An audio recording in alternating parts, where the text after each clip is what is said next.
Assalamualaikum warahmatullahi wabarakatuh. Bismillahirrahmanirrahim.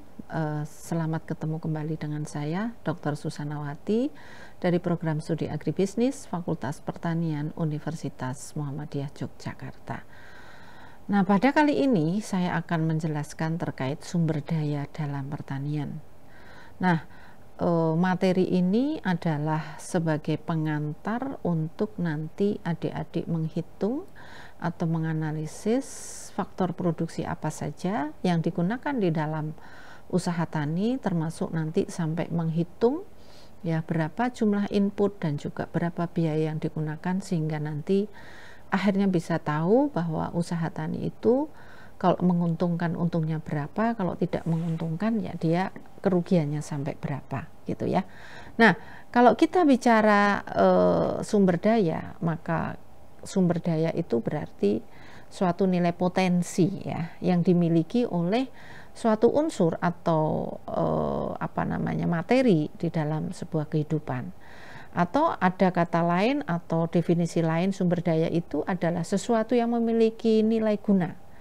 Atau sumber daya itu juga bisa dikatakan sesuatu yang memiliki manfaat ya, gitu ya. Itu sumber daya. Nah, kaitannya dengan ekonomi pertanian atau mata kuliah ekonomi pertanian ini, bahwa di dalam sumber daya atau sumber daya dalam produksi pertanian itu ya merupakan faktor produksi atau input, atau bisa dibalik, faktor produksi atau input di dalam pertanian itu ya adalah sumber daya atau berupa sumber daya.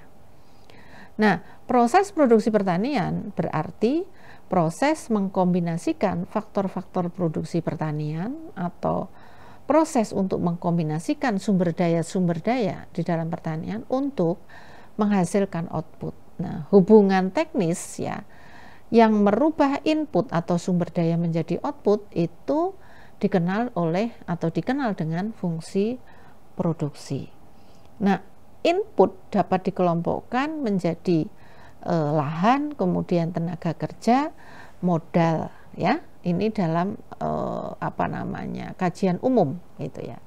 Nah, oleh karena itu berarti produksi selain dipengaruhi nanti oleh lahan, oleh tenaga kerja dan juga modal, juga dipengaruhi oleh lingkungan, kemudian teknologi, dan tidak kalah pentingnya adalah karakteristik sosial daripada petani tersebut.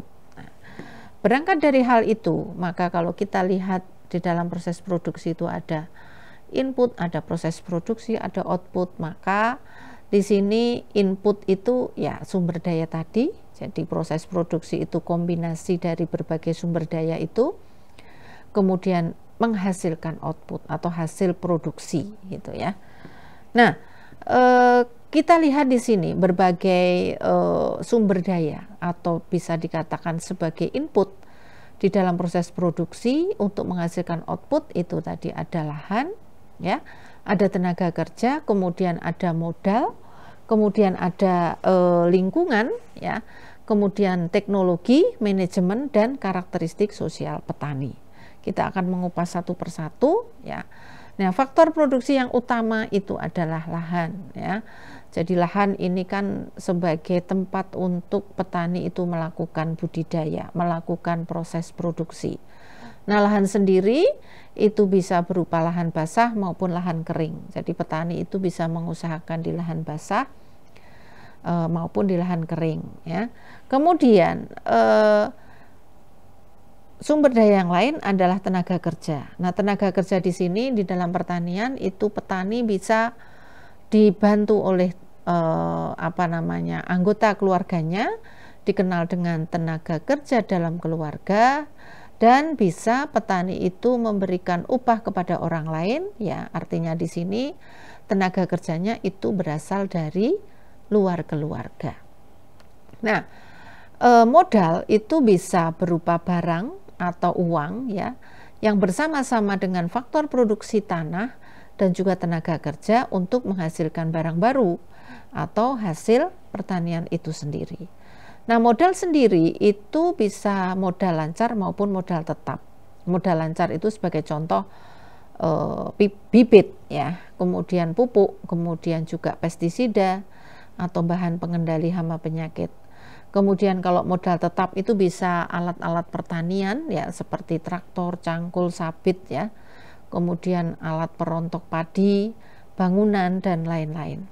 Nah, adapun sumber daya berupa teknologi itu ya, ada teknologi mekanis, ada teknologi kimia, ada teknologi biologi dan juga teknologi asli atau lokal. Nah, teknologi mekanis di sini sebagai contoh ya traktor ya untuk pengolahan lahan.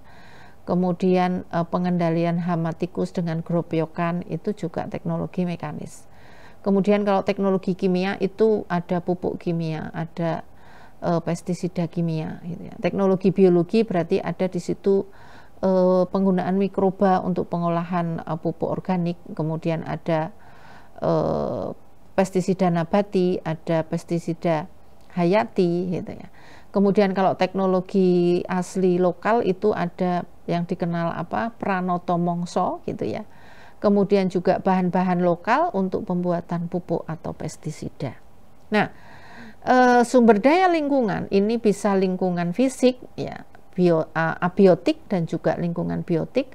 Kemudian bisa juga lingkungan sosial ekonomi, kemudian bisa juga cuaca dan iklim. Nah, lingkungan sosial ekonomi ini nanti adik-adik bisa lihat pada saat kalian melakukan praktikum lapangan ya. Di situ bisa adik-adik tahu bagaimana budaya masyarakat sehari-hari, juga ada kelembagaan yang ada di masyarakat atau kelembagaan pertanian di masyarakat itu apa saja, dan juga nanti kemampuan petani gitu ya, itu masuk di dalam lingkungan sosial ekonomi. Kemudian kalau lingkungan abiotik ya berarti ada tanah, air, udara. Kemudian kalau lingkungan biotik itu juga ada fauna, flora, fauna gitu ya. Nah, kalau sinar matahari, kelembaban, angin itu berarti masuk di cuaca atau iklim. Nah, manajemen ini juga merupakan salah satu sumber daya, di mana manajemen itu adalah kemampuan petani dalam merencanakan, kemudian mengorganisir, mengarahkan, mengkoordinasikan dan mengawasi faktor produksi yang dimiliki oleh petani tersebut sehingga nanti bisa menghasilkan output seperti yang diharapkan oleh petani tentunya gitu ya. Nah, sumber daya yang terakhir di dalam pertanian itu ada karakteristik sosial petani. Nah, karakteristik sosial petani ini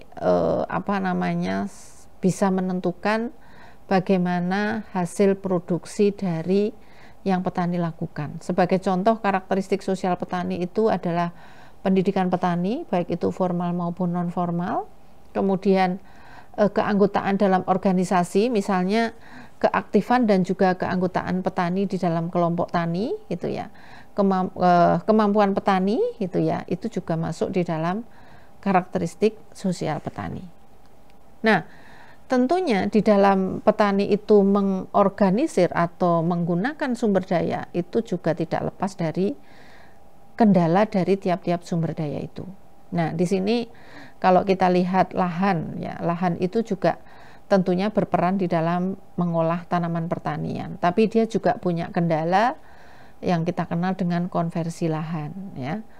Nah, kemudian kalau teknologi itu memang berperan di dalam memudahkan pekerjaan seseorang. Kalau di pertanian berarti memudahkan pekerjaan dalam mengolah dan budidaya pertanian. Tapi juga ada kendala untuk teknologi ya, itu terletak pada harganya relatif mahal ya, sehingga petani atau buruh tani yang modalnya relatif terbatas itu juga kesulitan kalau untuk mengadopsi teknologi yang biayanya relatif tinggi.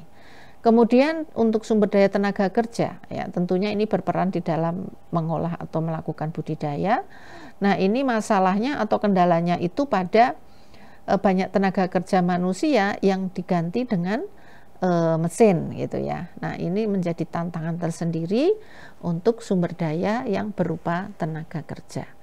Kemudian kalau sumber daya biotik, abiotik ini di sini banyaknya flora fauna ini yang sudah hilang gitu ya, atau di sini banyaknya air, tanah, udara yang sudah tercemar ya, sehingga menurunkan sterilitas ya, dan juga berpengaruh nanti terhadap hasil pertanian. Untuk modal tentunya ini berperan di dalam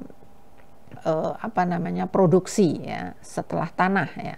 Tapi kendala di modal ini ya tentunya di keterbatasan petani dalam memiliki modal untuk mengolah lahan pertaniannya. Kemudian kalau sumber daya berupa manajemen ya ini tentunya karakteristik sosial ekonomi tadi ya, karena itu terletak di aspek manajemen itu tadi, itu tentunya akan mempengaruhi proses produksi pertanian. Terutama dalam hal apa? Terutama dalam hal proses pengambilan keputusan di dalam pengelolaan usaha tani ya. Ini di manajemen. Ya, demikian adik-adik materi terkait sumber daya di dalam pertanian ya. Saya tutup. Alhamdulillahirabbil alamin.